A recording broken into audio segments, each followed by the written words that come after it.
नमस्कार, बहुत स्वागत है आपका। विस्तार न्यूज देख रहे हैं आप और मैं हूं आपके साथ सुमित शर्मा। जीतू पटवारी के बयान को लेकर भारतीय जनता पार्टी बीजेपी शिकायत करेगी। शिकायत करने के लिए बीजेपी चुनाव आयोग पहुंचने वाली है। बीजेपी का प्रतिनिधिमंडल चुनाव आयोग जाएगा।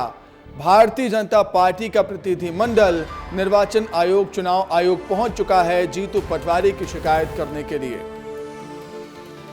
जीतू पटवारी ने इमरती देवी को लेकर बयान दिया था, जिस वजह से लगातार उनका विरोध हो रहा है। चारों तरफ से जीतू पटवारी घिरते हुए नजर आ रहे हैं। हालांकि उन्होंने माफी मांग ली है। एक्स पर वो कह रहे हैं कि मेरे बयान को गलत तरीके से पेश किया गया और बीजेपी महिलाओं का प्रतिनिधिमंडल पहुंचा है चुनाव आयोग शिकायत करने के लिए जीतू पटवारी की।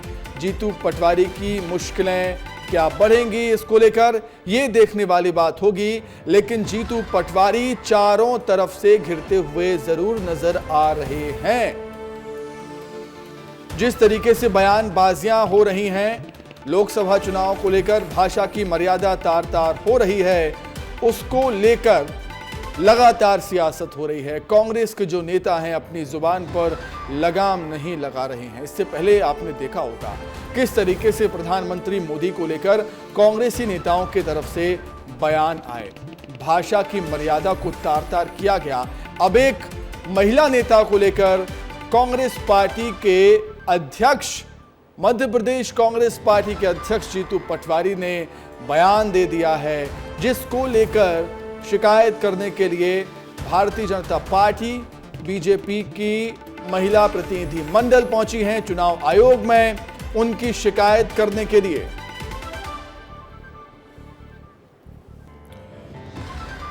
तो लगातार विरोध जीतू पटवारी का हो रहा है। सड़कों पर उतर चुकी है भारतीय जनता पार्टी, विरोध कर रहे हैं। बैतूल में तो जीतू पटवारी का काफिला रोक दिया गया था। सीधा हम रुक करेंगे, श्याम सिंह तोमर हमारे साथ जुड़े हुए हैं। श्याम, मुश्किलें क्या बढ़ सकती हैं जीतू पटवारी की? चुनाव का दौर चल रहा है, भाषा पर मर्यादा रखनी चाहिए थी जीतू पटवारी को।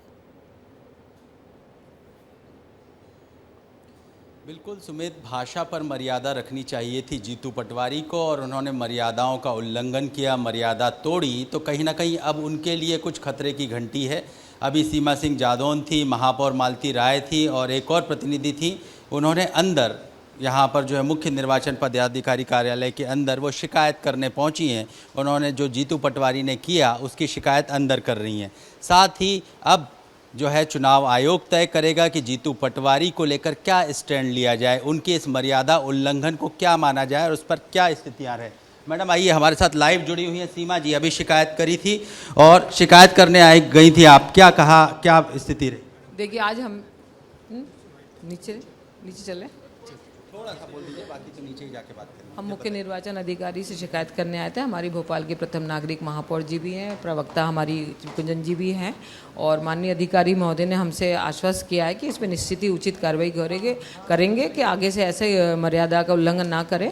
और एक महिला के लिए बहुत ही अभद्र टिप्पणी करी है, इसको हम कभी बर्दाश्त नहीं करेंगे और पूरी नारी शक्ति इसके लिए जीतू पटवारी से कहेगी कि माफ़ी मांगे। अंदर से कोई आश्वासन मिला? बिल्कुल आश्वासन मिला है जी। ना मालती राय जी हमारे बीच, हम उनसे भी जानेंगे, वो भी साथ में थी। मैडम, क्या कांग्रेस के छोटे कार्यकर्ता कहें या बड़े कार्यकर्ता कहें या पदाधिकारी कहें, इनकी ज़बान पर कोई लगाम ही नहीं है। महिलाओं को ये इस तरह की भाषा का उपयोग करते हैं कि ये भूल जाते हैं कि हमारे घर में भी माँ बहन बेटियाँ हैं। और अन्य पार्टी में, राष्ट्रीय पार्टी की हमारी बहन पदाधिकारी दलित वर्ग का बिलोंग करती हैं, उनके बारे में जीतू पटवारी जी ने जिस तरह से बयान दिया है, हमको तो वो शब्दों को अपनी ज़बान पर लाने में भी शर्म आती है और उनको बोलने में भी शर्म नहीं आती। हम सब महिलाएं इनकी निंदा भी करते हैं और घोर आपत्ति भी करते हैं कि इस तरह का बयान उनको नहीं देना चाहिए। अपनी जुबान पर इतने गंदे अल्फाजों को नहीं लाना चाहिए। हम कुछ भी बोलते हैं, भारतीय संस्कृति हमारी है, हमारी भारत की महिला, हर एक महिला को हम माँ बहन बेटी के रूप में देखते हैं और वो भूल जाते हैं। इसकी हम घोर आपत्ति करते हैं। और कांग्रेस में सोनिया गांधी, श्रीमती सोनिया गांधी जी श्रीमती प्रियंका गांधी जी से भी हम कहना चाहते हैं कि आप अपने कार्यकर्ताओं को कम से कम ये भी सिखाएं कि राष्ट्रीय अध्यक्ष और उनकी पार्टी में भी वरिष्ठ नेत्रियां हैं, उनका भी कहीं ना कहीं अपमान होता है।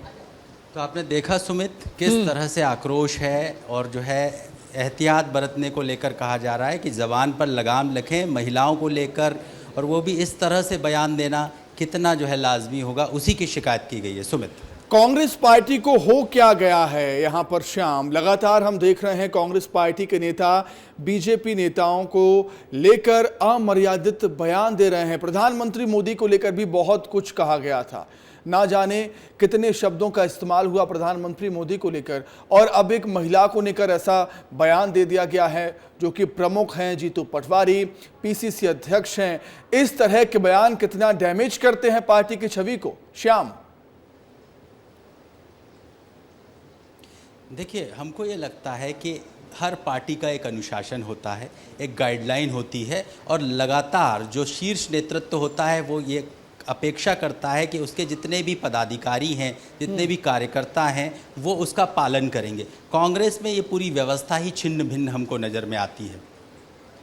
निश्चित तौर पर अनुशासनहीनता के मामले लगातार कांग्रेस पार्टी में बढ़ते ही जाते हैं, आए दिन हमें देखने को मिलते हैं। श्याम, आपका बहुत धन्यवाद जुड़ने के लिए, तमाम बातचीत के लिए, जानकारी के लिए बहुत शुक्रिया आपका। तो मुरैना में बीजेपी के विधायक रीति पाठक ने जीतू पटवारी के बयान को लेकर नाराजगी जाहिर की। कहा कि जीतू पटवारी का बयान इतना खराब है कि उसे मैं दोहरा भी नहीं सकती हूं। उन्होंने कहा कि कांग्रेस नेताओं की मानसिक स्थिति ठीक नहीं है। सुनिए।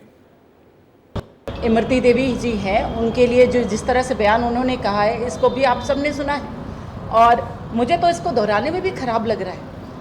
पर मैं इसके लिए दो चीज़ मानती हूँ। एक तो ये, उनकी आपसी कला इतनी बुरी है कि मानसिक स्थिति उनकी ठीक नहीं है। दूसरा ये, उनकी संस्कृति और सभ्यता महिलाओं पर आरोप लगाने की, महिलाओं पर गंदे दृष्टि से देखने की, महिलाओं के लिए गंदे शब्दों का उपयोग करने की, ये लगातार रही है और आगे भी रहेगी। ये मैं आप सबके माध्यम से बताना चाहती हूँ। और मैं जीतू पटवारी जी के लिए कहना चाहती हूँ कि ये किस तरह की रस की बात कर रहे थे। ये जो चाशनी उनको अपनी माँ में दिखती है, वही चाशनी वो बाहर आकर ढूंढ रहे हैं। तो एक बार ज़रूर उनके माँ से चर्चा हुई होगी, उनके परिवार में चर्चा हुई होगी, उनकी बड़ी बहन या छोटी बहन से या उनकी माता जी से, कि उनके भी पास कोई रस या चाशनी है या ख़त्म हो गई है। ये मैं ज़रूर उनसे पूछना चाहती हूँ जीतू पटवारी जी से। पहले घर में जाकर इस विषय पर बात करेंगे, उसके बाद घर से बाहर निकली बहनों के सम्मान के बारे में कोई भी टिप्पणी करेंगे। अब बयान ही कुछ ऐसा दे दिया है जीतू पटवारी ने कि तरह तरह की बातें अब बीजेपी की तरफ से कही जा रही हैं। इमरती देवी को लेकर जीतू पटवारी के बयान पर बीजेपी हमलावर है। बीजेपी सांसद माया नरोलिया और पूर्व मंत्री अर्चना चिटनिस ने भी उन पर जोरदार हमला बोला। हालात कांग्रेस ने जो महिलाओं, हितैषी कांग्रेस अपने आप को बताती है, वो महिलाओं का हमेशा अपमान करती चली आ रही है। पूरा मध्य प्रदेश महिला मोर्चा जीतू पटवारी की जहां भी सभा होगी काले झंडे दिखाएंगे, और जीतू पटवारी के इस घोर कृत्य की हम निंदा करते हैं। जब तक वो माफ़ी नहीं मांगेंगे तब तक मध्य प्रदेश महिला मोर्चा सड़कों पर उतरकर इस कृत्य की घोर निंदा करता है। कभी टंच कहते हैं, कभी आइटम कहते हैं, कभी महिला नेत्री इनकी कहती है कि रेप तो होते रहते हैं। और ये वो पार्टी है जिसका नेतृत्व भी महिलाएं कर रही हैं। जीतू पटवारी स्पष्ट करें क्या वे अपनी महिला नेत्रियों में भी इसी प्रकार रस ढूंढने की बात कहेंगे, या कहते होंगे, या सोचते होंगे क्या? तो वैसे ही कांग्रेस की मुश्किलें कम होने का नाम नहीं ले रही हैं, और अगर उनके नेता ऐसे बयान देंगे तो फिर क्या ही कहने। भोपाल उत्तर विधानसभा में कांग्रेस को बड़ा झटका लगा है। वार्ड 17 से पूर्व पार्षद रवि वर्मा ने बीजेपी का दामन थाम लिया। बताया जा रहा है कि रवि वर्मा लंबे समय से पार्टी से नाराज थे। राम मंदिर का निमंत्रण ठुकराने से रवि वर्मा नाराज चल रहे थे, और इसी नाराजगी के चलते उन्होंने कांग्रेस का साथ छोड़ते हुए बीजेपी का दामन थाम लिया। भोपाल लोकसभा से बीजेपी के प्रत्याशी आलोक शर्मा ने उन्हें सदस्यता दिलवाई है। रवि वर्मा के साथ अन्य कांग्रेसी कार्यकर्ता भी बीजेपी में शामिल हुए हैं। रायबरेली में बीजेपी प्रत्याशी दिनेश प्रताप सिंह ने नामांकन दाखिल किया। नामांकन से पहले उन्होंने रैली निकालकर शक्ति प्रदर्शन भी किया था। नामांकन रैली से रायबरेली का सियासी मिजाज भापा। संवाददाता आदर्श सिंह ने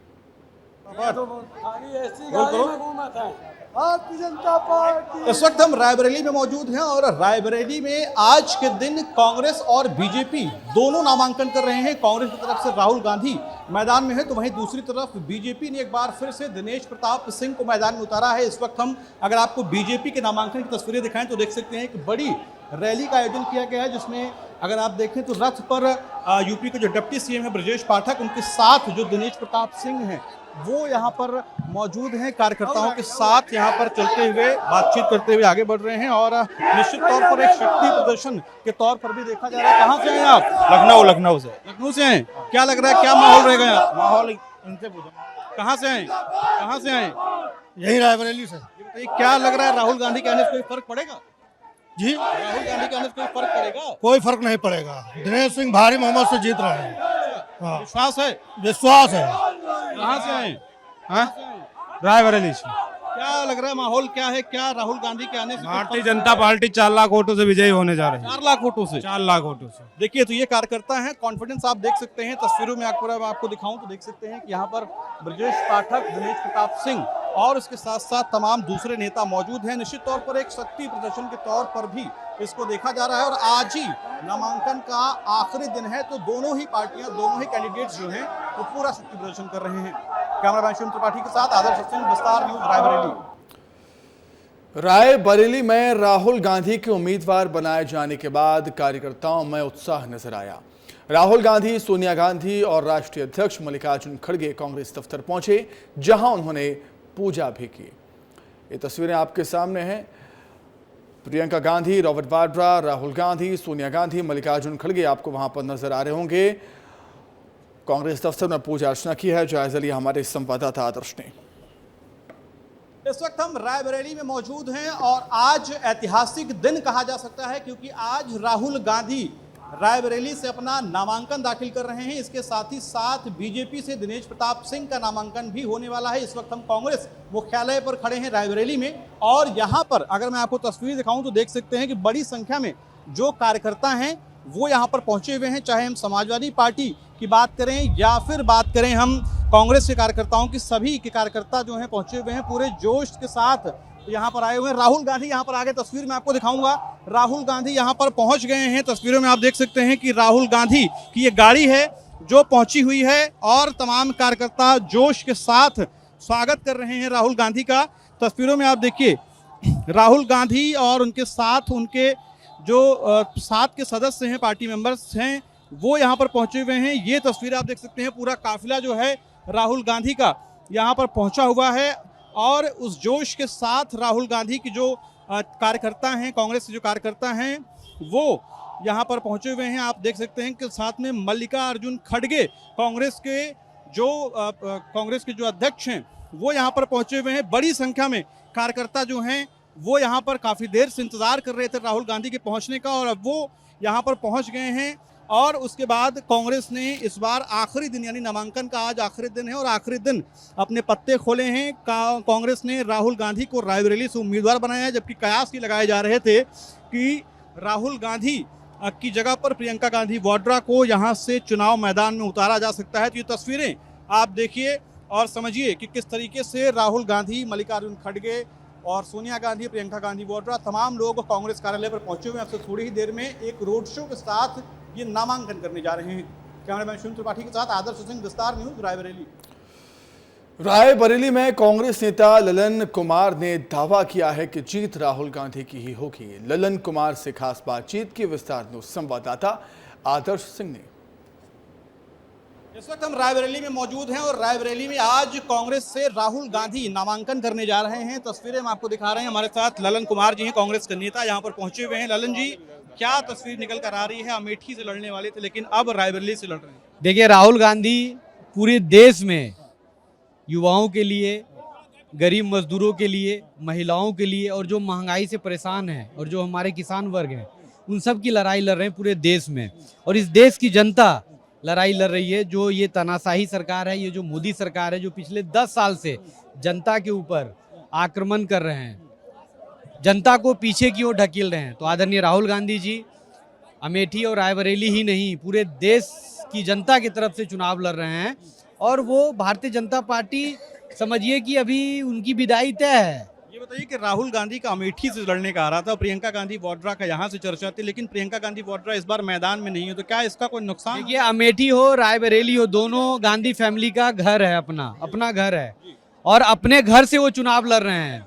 अगर अमेठी से केएल शर्मा जी लड़ रहे हैं चुनाव, तो भी गांधी फैमिली के परिवार के सदस्य हैं, वो एक कार्यकर्ता हैं। और इस बार स्मृति ईरानी को पटकनी देने जा रहे हैं केएल शर्मा जी, और राहुल गांधी जी अमेठी रायबरेली दोनों जगह से आप समझिए चुनाव लड़ रहे हैं। गांधी फैमिली का ये घर है। बहुत शुक्रिया बात करने के लिए। ललन कुमार जी हैं, कांग्रेस के वरिष्ठ नेता हैं, यहाँ पर पहुंचे हुए हैं नामांकन में, और निश्चित तौर पर अब से थोड़ी ही देर में राहुल गांधी भी यहाँ पर पहुंचने वाले हैं। इसके साथ कांग्रेस के तमाम दिग्गज नेता भी यहाँ पर पहुंचे हुए हैं। मल्लिकार्जुन खड़गे हैं, प्रियंका गांधी वाड्रा हैं, और साथ ही साथ प्रमोद तिवारी और दूसरे जो स्थानीय नेता हैं वो भी यहाँ पर पहुंचे हुए हैं। तो मुकाबला इस बार रायबरेली का बेहद दिलचस्प होने वाला है। त्रिपाठी के साथ आदर्श सिंह, विस्तार न्यूज, रायबरेली।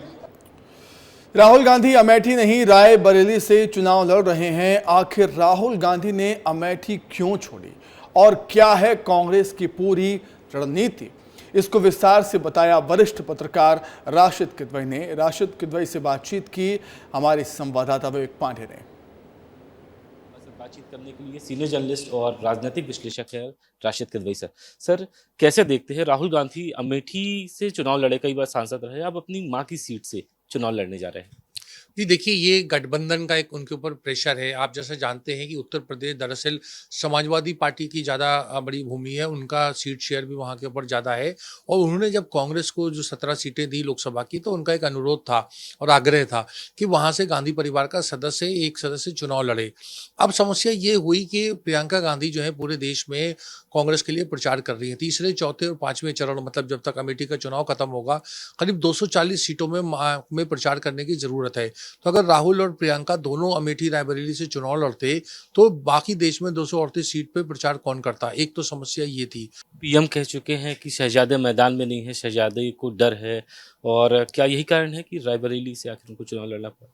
जी देखिए, चुनाव में जैसे कहते हैं कि सत्ता ही सत्य है, तो आप अगर जीते तभी माना जाता है। कोई रजत पुरस्कार जो है लोकतंत्र में नहीं होता है। चुनाव में दो ही फैसले आते हैं, कोई जीता और कोई हारा।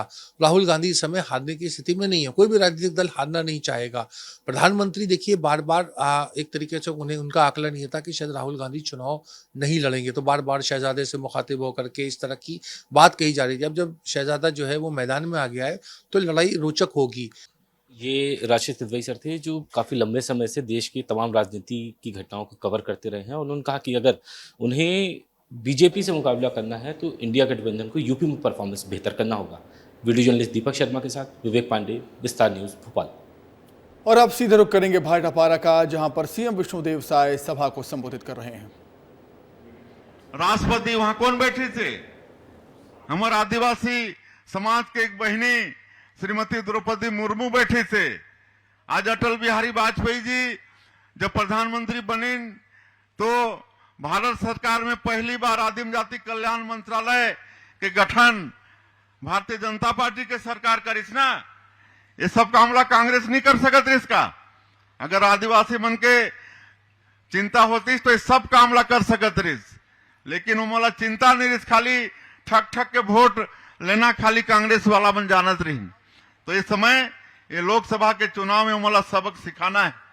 आज महतारी मन खूब हैं, अभी हमन तीसरा किस्त भेज दे 1 तारीख के। कितना बहनी मन ला माता माला मिली से? सब ला मिल गए है। सब हाथ उठावा तो कौन कौन ला मिली से? आज ये कांग्रेस वाला मन भ्रम फैलाते हैं कि ये खाली वोट तक है, वोट के बाद ये बंद हो जाएगा। ऐसा कभी नहीं हो। मैं आज मुख्यमंत्री के रूप में खड़ा हूं आप मन के सामने में।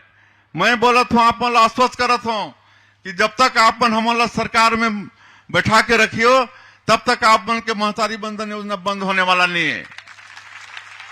आप मन के खाता में हर महीना पहले सप्ताह में ही हमन पैसा भेज दे। ये दारी 1 तारीख के आगे से ना, हाँ तो अगर छुट्टी उट्टी नहीं रही तो हर महीना 1 तारीख के आ जाई, बैंक के अगर छुट्टी नहीं हुई तो। हमारे किसान मन ला 2 साल के बकाया बोनस भी मिली सोई। कितना किसान ला मिली से? बहुत जन ला मिली से।